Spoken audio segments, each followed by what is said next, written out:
이번 시간에는요, 브랜드 블로그를 운영하는 방법에 대해서 좀 말씀드릴 거예요. 브랜드 블로그 하는 순간 뭐야, 글 쓰는 거 나랑 안 맞는다, 그런 생각하시면 절대 안 돼요. 이게 막상 운영하다 보면요, 브랜드 블로그가 더 쉽다고 느끼는 분이 굉장히 많아요. 이전에 홍보단은요, 체험단 기자를 하면서 아무래도 블로거들이랑 계속 마주칠 수밖에 없어요. 왜냐면 블로거한테 연락해서 지금 가셨어요? 체험하러 가셨어요? 하고, 때로는 왜 이렇게 포스팅 안 올려주세요? 막 이런 얘기도 해요. 브랜드 블로그는 오로지 내가 글 쓰고 내가 컨펌하고 내가 올리니까 사람을 마주칠 일이 없어요. 그런 측면에서 굉장히 좋아요. 그리고 실제로 브랜드 블로그가 더 돈이 돼요. 체험단 기자단은 한 번에 많은 인원을 관리하면서도 받을 수 있는 금액이 한계가 있어요. 그러니까 한 번 할 때 뭐 20만원, 30만원씩 받는데, 브랜드 블로그는 이게 브랜딩에 따라서, 글의 퀄리티에 따라서 받는 금액의 편차가 커요. 그래서 여러분이 정말 조금만 잘하면은 한 달에 블로그 하나 관리해주는데 뭐 80만원, 100만원씩 받거든요. 실제로 이거는 과장된 게 아니라 저희 수강생 분들 중에서도 80만원, 100만원씩 받는 분이 굉장히 많아요. 그래서 여러분 충분히 가능합니다. 그러면 브랜드 블로그 할 때 첫 번째로 여러분이 할 거는 어떤 업종에 대한 거냐는 거예요. 여러분이 광고 의뢰가 오면은 세무사 블로그를 운영할지 변호사 블로그를 운영할지 다양한 게 있잖아요. 저는 이제 쉬운 걸 말씀드릴 거예요. 왜냐, 세무사 블로그 하면은 이미 허들이 생겼어. 전문직이라는 자체를 모르겠잖아요. 여러분 주변에 있는 학원을 한번 해볼게요. 학원들의 브랜드 블로그를 어떻게 관리하는지 한번 보여드릴게요. 도구에 키워드 도구 들어갑니다. 키워드 도구에서 이제 한번 검색을 해볼게요. 대치동 학원 검색해볼게요. 되게 많은 키워드가 나와요. 지금 대치동 학원부터 시작해서 강남 재수학원도 나오고. 자, 근데 우리가 대치동에 있는 학원의 브랜드 블로그를 관리할 거예요. 대치동에 있는 학원의 브랜드 블로그에서 글을 써야 되잖아요. 한 달에 10개씩, 뭐 20개씩. 어떤 글을 쓰느냐 했을 때 이 키워드를 반드시 처음에 체크해야 돼요. 조경 기능사 필기, 이런 키워드는 필요 없죠. 딱 봐도. 이런 글 쓰면 안 되잖아요. 그래서 일단 필요 없는 키워드 한번 날려버릴게요. 이럴 때는 필터를 만드는 거예요. 필터 만들기 누른 다음에 연관 키워드에 대치가 들어가게 해볼게요. 그리고 이제 모바일 순으로 검색량을 조절합니다. 그러면 대치동 학원, 대치동 수학학원, 대치동 학원가, 이런 키워드가 나와요. 그럼 우리가 할 건 뭐냐? 이런 키워드를 사용해서 블로그 글을 쓰는 거예요. 첫 글부터 대치동 학원, 머니테이크 학원으로 오세요, 이러면요, 글이 노출이 될까요? 안 되죠. 왜냐면 대치동 학원의 검색량이 한 달에 3,000이 넘는데, 대치동에 있는 모든 학원은 다 이 키워드를 잡고 싶을 거예요. 그러니까 1등에 나오게 하고 싶을 거예요. 이런 키워드는 처음에 잡으면요, 아예 여러분 글은 안드로메다로 가버려요. 처음에 여러분 어떻게 되냐? 처음엔 세부 키워드부터 해서 하나씩 노출을 시켜야 돼요. 월간 검색 수의 모바일을 한 번만 더 눌러보면 역순으로 검색량이 작은 것부터 나옵니다. 여러분이 그러면 머니테이커님이 세부 키워드라고 했으니까 검색량 10도 안 나오는 거 있거든요. 이런 키워드 하면 어떨까요? 하는데, 그래도 사람이 검색을 해야지 우리 학원에 올 수 있잖아요. 그래서 일반적으로 브랜드 블로그 할 때는요, 검색량이 한 50에서 100 그 정도부터 시작하는 게 좋아요. 그냥 기준을 말씀드리는 거예요. 예를 들어서 내 학원이 대치동에 있는 고등 학생을 가르치는 수학학원이다. 이 키워드 너무 좋죠. 대치 고등 수학학원. 자, 이런 키워드를 잊어버릴 수가 있어요. 추가하면요, 여기 옆에 선택한 키워드가 이렇게 잡혀요. 원하는 키워드를 다 추가해 놓는 거예요. 예를 들어서 아까 대치동에 있는 고등학생을 가르치는 수학학원이다. 대치 고등 수학학원, 이걸 넣고 대치동 중등 수학이면은 이런 걸 추가할 수 있겠죠. 대치 고등 수학 있죠. 이런 키워드를 계속 추가하는 거예요. 대치동 고등 수학. 보시면 똑같은 키워드 아니야겠지만 글자가 달라요. 대치 고등 수학, 대치동 고등수학, 대치 고등수학 학원. 조금씩 다르죠. 왜냐면 이게 사람들이 머릿속에서 떠오르는 단어를 검색하잖아요. 조금씩 다른 거예요. 대치 고등수학 검색하는 사람도 있고, 대치 동 고등수학 검색하는 사람도 있고. 이런 키워드들을 다 추가해 놓습니다. 그래서 이거를 이제 역순으로 키워드가 검색량이 작은 것부터 해서 하나씩 우리가 글을 쓰는 거예요. 제 블로그 한번 볼게요. 이게 머니테이커 블로그예요. 학원의 블로그로 가정해 볼게요. 그럼 이 학원의 블로그에다가 우리가 글을 계속 써주는 거예요. 한 달에 10개에서 20개 정도를. 어떤 키워드로? 아까처럼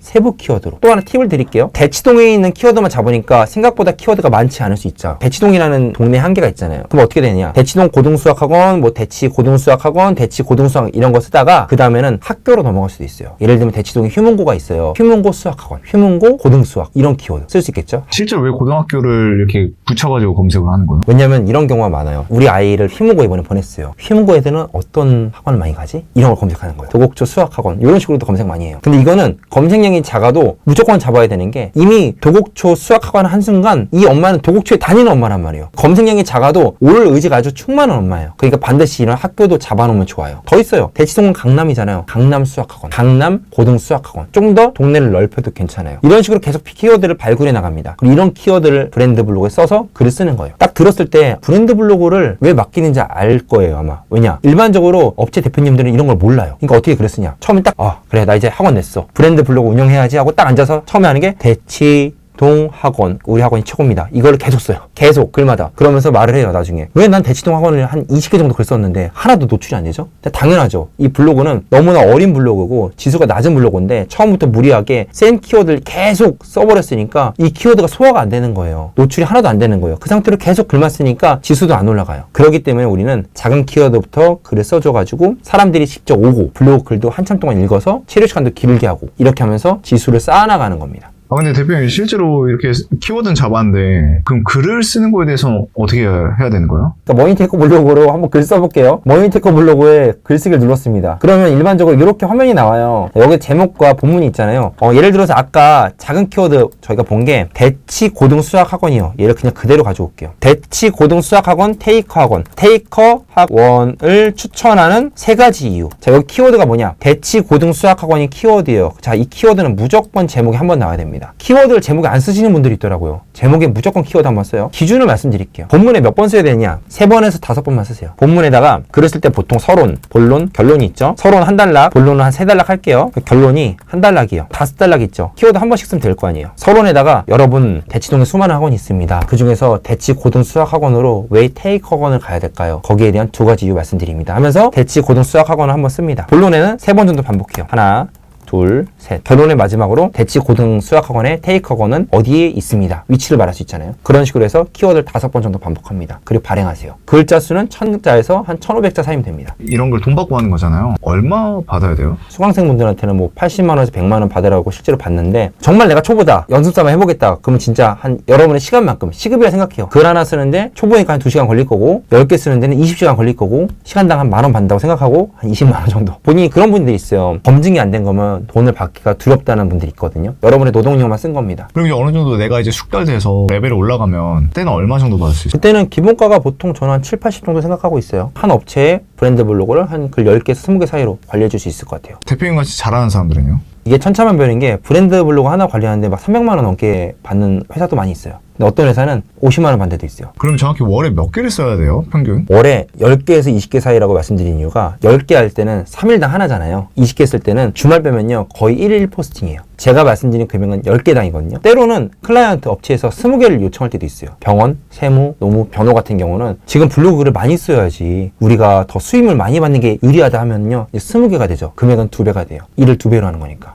대표님 그럼 이렇게 글을 20개를 쓴다고 했을 때 거의 매일만 쓰는 거잖아요. 글 쓸 게 그렇게 많이 있나요? 일단 글을 20개 쓴다면 엄청 부담되죠. 근데 글이라는 게 이게 또 한 번 쓸 때 잘 써줄 때가 있어요. 잘 써준 날 한 4-5개 쓰세요. 그러다 예약 발행 걸어놓으세요. 그러니까 오늘 4개 쓰면은 이번 주에 1개도 안 써도 되잖아요. 그럼 부담이 확 줄어들어요. 처음에 시작했을 때 월 몇 개의 글을 쓰셨어요? 전 10개씩 했고요. 저는 한 달에 글 50개까지는 혼자 쓸 수 있다 생각합니다. 50개니까 5곳은 할 수 있다는 거예요. 80만 원씩 5곳이면 400만 원 정도는 혼자 할 수 있어요. 브랜드 블로그도 광고 대행을 하는 거고 광고 대행은 사업이잖아요. 한 5개 업체 하면요. 보시는 분들이 알아서 내가 이렇게 내가 쓰지 말고 원고 작가가 있어요. 원고 작가를 구해가지고 글을 쓰게 해야겠다는 생각이 들 거예요.